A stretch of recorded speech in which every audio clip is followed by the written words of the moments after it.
Deus do céu, Jardim da Camuros, trabalho que tinha lá. Depois eu me lembro que fui pregar lá no Jardim da Luz, o pastor Gilmar estava lá também. E agora aqui, né? Deus continua abençoando o Senhor. Deus continue com as suas mãos estendidas sobre a tua vida, em nome de Jesus, da sua esposa, em nome de Jesus, da sua família, em nome de Jesus. Eu agradecer também meu amigo Jeronias, que fez o convite, né? Que Deus continue abençoando a tua vida, meu amigo. Já congregou conosco, ali aceitou Jesus ali no Capão do Trabalho, né? E de lá até hoje temos essa amizade. É muito bom. Deus abençoe os obreiros, nossos irmãos, todos que estão aqui presentes. Deus continue abençoando em nome de Jesus. Meus irmãos, cultos como esse são cultos marcantes. Viu? Um culto desse, Deus pode fazer coisas extraordinárias acontecer. Eu já vi muita coisa acontecer. Eu sou testemunha disso. Não sou tão velho assim, mas Ele pega a gente lá que não é nada, né, irmão? E Deus faz coisa, né? Alguma coisa assim. E a gente vai vendo o trabalho de Deus. Também não valia nada, irmão. Não valia um ponto. Tocava um pagode, mexia com coisa errada, droga. Você vê o bonitinho assim hoje, irmão? Hoje eu estou bonito, né? Mas antigamente, irmão, era só Deus na causa. Mas Deus nos trouxe, né? De um chamado. Né? E são cultos marcantes, né? Jackson. Nosso irmão Jacques, por exemplo, há 8 dias atrás, foi um culto marcante. Já que ele aceitou a Cristo. E esse dia vai ficar gravado na mente dele. Assim como no dia que eu fui batizado com o Espírito Santo, no congresso dos jovens na Zona Leste, lotada a igreja, irmão. E eu pequenininho no meio do povo ali. Mas Deus deu uma graça no final da mensagem, que eu vi uma nuvem na igreja assim. E fui batizado naquele dia e ficou marcado aquele dia. Então, cultos como esse são cultos marcantes. Deus pode fazer coisas grandes acontecerem no nosso meio. Deus pode curar, Deus pode libertar, Deus pode salvar, Deus pode fazer coisas grandes acontecerem. Agora depende de você. Porque eu estou no culto, e o culto eu venho para cultuar a Deus. Tem gente que vem para receber, você veio para o lugar errado. Aquilo não é lugar de receber nada, aqui é o lugar de dar. Você me dá a sua adoração, o seu louvor, enquanto você está adorando, aí sim, Deus trabalha, Deus visita a tua casa, o teu trabalho, enquanto você está adorando a Deus. Então eu te convido nessa noite a adorar. E nós vamos falar de um homem que quis adorar. Ele não perdeu a oportunidade que ele tinha, ele adorou. E nós vamos aprender um pouco mais com Jesus aqui. Marcos capítulo 10, verso 46, bem conhecido, irmãos. De todos nós já conhecemos muito bem esse texto. E eu tenho um foco minha aqui nas antigas, se vocês quiserem ver depois, vocês vão ver como é que era a situação. Era só osso. Mas Deus, ele, quando tem obra, ele muda. Glória a Deus. Irmão, minha esposa também não está aqui presente. Ela está de trabalho hoje, tem 3 filhas e ficou com a sogra, porque senão aí não dava para fazer nada. Fica na sogra lá, e aí nós vimos aqui que está só justificando aí a ausência da minha esposa, das minhas filhas, em nome de Jesus. 3 mulheres, irmão, para meus pecados na terra. Em vida, se Jesus não vir, eu vou pagar tudo aqui. Glória a Deus. Na presença do Senhor, do nosso Senhor. Marcos 10, verso 46, todos acharam? Vamos ver se tem alguém do seu lado que está sem Bíblia aí, acompanha aí, ajuda ele ali, ajuda ela, em nome de Jesus. Vamos ler todos juntos aqui. Diz assim o texto: Depois foram para Jericó. Saindo ele de Jericó com seus discípulos e grande multidão, Bartimeu, o cego, filho de Timeu, estava sentado à beira do caminho. Estava sentado à beira do caminho. Ouvindo que era Jesus de Nazaré, começou a clamar: Jesus, filho de Davi, tem misericórdia de mim. Muitos o repreendiam para que se calasse, mas ele cada vez gritava mais: Filho de Davi, tem misericórdia de mim. Jesus parou e disse: Chamai-o. Chamaram o cego, dizendo-lhe: Tem bom ânimo, levanta-te, ele te chama. Lançando de si a capa, levantou-se de um sábado que foi ter com Jesus. E perguntou-lhe Jesus: que queres que eu te faça? O cego lhe respondeu: Rabi, eu quero ver. E disse-lhe Jesus: vai, a tua fé te salvou. E imediatamente ele tornou a ver e seguia a Jesus pelo caminho. Amém. Irmãos, é um texto muito conhecido de todos nós. Além de quantas mensagens talvez você já ouviu falar sobre esse texto, até louvores, né? A gente tem muito, até na harpa tem louvor sobre esse texto ao qual nós lemos. Jesus, ele está no auge do seu ministério aqui nesse texto. Ele está muito conhecido. Aonde Jesus percorria, a fama dele percorria junto. As cidades aonde Jesus nem tinha chegado, a notícia já chegava de um tal de Jesus, que por onde passava fazia milagres acontecer, faziam curas e prodígios acontecer. E a fama de Jesus percorre não com uma velocidade de hoje, como nós temos as redes sociais, uma notícia no outro lado do mundo que acontece lá, instantaneamente, praticamente a gente já sabe aqui. Mas antigamente a gente via dentro de falar um com o outro, a notícia ia correndo e chegava a notícia desse Jesus que fazia milagres acontecer. Não que Jesus queria e quisesse ser famoso, a fama dele não era justamente bem essa que a gente imagina, não. Jesus, na verdade, era até humilde e simples. Se Jesus, por exemplo, estivesse aqui hoje nesse culto e ele estivesse sentado, por exemplo, do seu lado, você não saberia que era Jesus.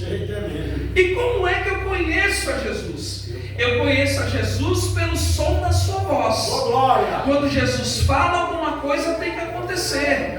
Quando Jesus abre a boca, algo acontece e tudo que é talvez normal sai fora do normal. Quando Jesus fala através da sua palavra ou através do louvor, nós vemos a reação. Às vezes chegamos triste, quieto, mas o poder da palavra, ela é tremenda. A palavra de Deus, ela nos confronta, ela nos joga na parede, ela nos confronta de uma forma tão grande. Por quê? Porque ela tem poder. A fala de Jesus tem poder. Então, a fama de Jesus é muito grande. E chega-se até Jericó, esse tal desse Jesus que estava para chegar. Eu quero que os irmãos entendam bem o texto ao qual nós vamos ler, a gente vai aprender juntos aqui, que no começo do versículo 46 vai dizendo que ele está passando de Jericó e já está saindo da cidade de Jericó. O interessante é que Jesus já estava passando por Jericó, uma multidão estava junto com ele, e quero que os irmãos prestem atenção bem nisso, porque existia uma multidão. No meio dessa multidão há pessoas que precisam de um milagre, pessoas que precisam de uma cura, mas Jesus não está preocupado com ninguém ali. Ele está preocupado em cumprir uma profecia que ele está indo cumprir, que é em Jerusalém. Quando termina o último verso que nós temos, começa o capítulo 11, que é quando ele cumpre essa profecia. O interessante é que ele não está preocupado em parar em Jericó. A Bíblia diz que depois foram para Jericó, saindo ele de Jericó, quer dizer, ele já está saindo da cidade, quando de repente aparece um homem no cenário. Esse homem, ele não tinha nome, esse homem, ele não tinha, a família que eu sei que a Bíblia nos diz é o nome do pai dele, porque chamavam ele de Bartimeu, quer dizer, Bar, filho, e Timeu, o nome do seu pai, significa que ele é filho de Timeu. Eu sei até o nome do pai, mas eu não sei o nome dele. Ele não tem nome. Mas e outra coisa, além disso, é cego. A Bíblia diz que ele estava, como eu pedi para os irmãos repetir, estava onde? À beira do caminho, no canto jogado. Sobrevivia de esmolas. Ele era cego ainda, não enxergava. Mas ele era cego, mas ouviu falar pelo ouvido de Jesus. E quando ele ouve uma multidão gritando, uma muvuca, ele pergunta: o que está acontecendo? Alguém diz: aquele Jesus que estão falando por aí está passando por aqui. E ele não perde a oportunidade que ele tem, porque ele começa a clamar. Quando ele ouve falar que Jesus está passando, ele começa a clamar. Tem adorador aqui nessa noite? Se Jesus está aqui na casa hoje, você tem a oportunidade de clamar. Ele não perde, porque tem de gente que perde a oportunidade irmão. Olha, teve uma época que eu ia para estádio, irmão, o Morumbi lá, eita, lotado. Eu voltava rouco, irmão, rouco, e tanto gritar. Aí quando chega aqui na igreja, tem gente que fala, mas por que essa gritaiada toda? Mas quando vai para um show, fica lá se esgoelando com um artista. E para Jesus eu não posso, irmão, eu vou dar lugar. Existia uma multidão ali no meio, que precisava, que gritava, que tentava chamar a atenção de Jesus. É por isso que às vezes muita gente não recebe, por quê? Ele não tem prazer de adorar mais. Ele não tem prazer de glorificar mais a Deus. Aleluia a Deus. Mas esse homem, quando ele vê, ele percebe que Jesus está passando por ali, ele não perde a oportunidade. Ele começa a clamar: Jesus, filho de Davi, tem misericórdia de mim. Glória a Deus. O texto diz que ele clama. E o que é o clamor? É simples. É uma oração em alta voz. É uma oração em alta voz. Você lembra quando Jeremias estava num calabouço não, alguns dizem que era um poço, né? E ele estava lá no fundo, naquela situação, jogado, esquecido. E aí ele vai indagar a Deus, e Deus diz: olha, e veio a minha palavra do Senhor dizendo: clama a mim, e responder-te-ei, e anunciar-te-ei coisas grandes e firmes que tu ainda não sabes. É por isso que tem gente que olha os pastores, pessoas que são usadas por Deus, e diz: ah, como é que eles falam que escuta a voz de Deus? Como é que esse povo diz que consegue enxergar uma visão? E você quer saber? Começa a clamar. Jeremias recebeu um conselho: clama a mim. Você está reclamando por quê? Clama a mim, e eu vou te responder e anunciar coisas grandes e firmes que você nunca viu. Você quer ver coisa sobrenatural acontecer, irmão? Como eu disse, eu estou sendo testemunha de muitos milagres, irmão. Já vi pessoas, meu pai na fé foi curado do câncer, aleluia, em oração, em campanha de oração. Quando Deus quer fazer, Ele faz. Quando Ele quer realizar, Ele realiza. Quando Ele quer libertar, Ele liberta. Alguns olham lá para fora e olham para uma pessoa e dizem: esse aí nunca vai ser crente. Aí Deus vai dar banho no sangue do Cordeiro e Ele começa a louvar e glorificar o Senhor. Eu tenho muitos amigos, irmão. Tem um chamado Gabriel, que rapaz, só para vocês entenderem o negócio, quando precisava resolver algum B.O. do bairro, eu falava com ele para ele resolver. Só para você ter noção como é que era esse rapaz. Nunca foi crente. Ninguém da família dele era crente. Quem olhava falava: nunca vai ser crente na vida. No dia que falaram para mim: ele está crente, eu falei, enquanto eu não vi, irmão, um vídeo, eu falei: eu ir lá ver pessoalmente, eu não acreditei. Eu não acreditei. Mas um dia eu vi um vídeo que ele postou feliz, cantando, louvando na igreja.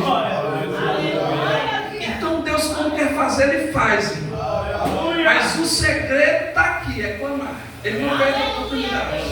Glória a Deus, aleluia. É uma oração em alta voz. Aleluia. Essa oração ela é dividida em duas partes. Em duas partes. Primeiro, quando ele diz: Jesus, filho de Davi, ele está querendo dizer o que aqui? Eu sei quem tu és. Tem uma multidão aí, mas não sabe, mas eu sei. Eu sei quem tu és. Tu não é qualquer um.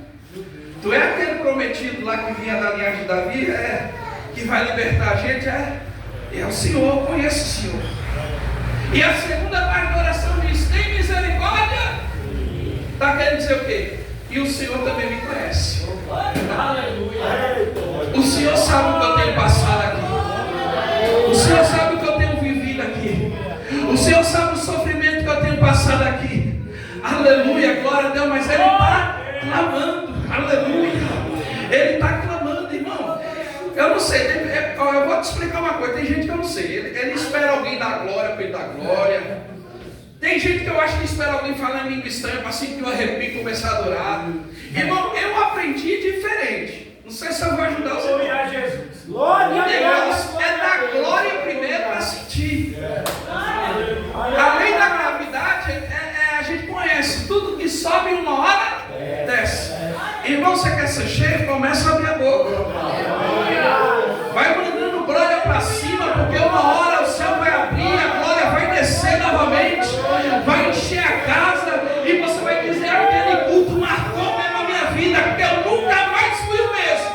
Aleluia, eu nunca mais fui o mesmo. Eu senti uma glória poderosa naquele lugar, e Deus quer fazer coisas grandes no nosso meio, mas o segredo é clamar. Aleluia a Deus, aleluia. Glória a Deus, Esse moço não perde a oportunidade. Quando ele percebe, rapaz, eu não vou perder, eu vou ficar aqui, não vou nada, vou perder essa oportunidade, nada, eu vou para cima. aleluia a Deus. Irmão, se você estudar, você vai perceber, um homem nessa situação, sem família, cego, mendigo, naquela época era jogado no canto e não pode nem falar, fica na sua quieto aí que você está atrapalhando, você é escolha da coisa, fica aí. Só que ele falou: nada vai me impedir. É verdade. Eu vou clamar até ele me atender. Eu vou adorar até ele me escutar. Eu vou adorar até eu sentir a glória. Eu vou adorar até sentir algo diferente da parte dele na minha vida. Aleluia, glória a Deus. E como não bastasse, porque eu sei que você já ouviu essa mensagem várias vezes, mas tem uma observação muito interessante desse texto. Ele está na cidade de Jericó. Me ajuda a pregar aí. Ele está na cidade de Jericó. Estar em Jericó não é uma coisa tão boa assim. Não só tinha aquele moço ali como deficiente. Existiam muitas pessoas daquele mesmo jeito naquele local. A Bíblia diz que pessoas desta forma não podiam pisar na Terra Santa em Jerusalém. O interessante é que Jesus está indo cumprir uma profecia em Jerusalém. Mas quando esse moço começa a clamar, Jesus é obrigado a interromper uma profecia por causa de um clamor de um homem que não era nada e ninguém para a sociedade. Irmão, não precisa ser grande não. Não precisa ser regente não. Não precisa ser líder não.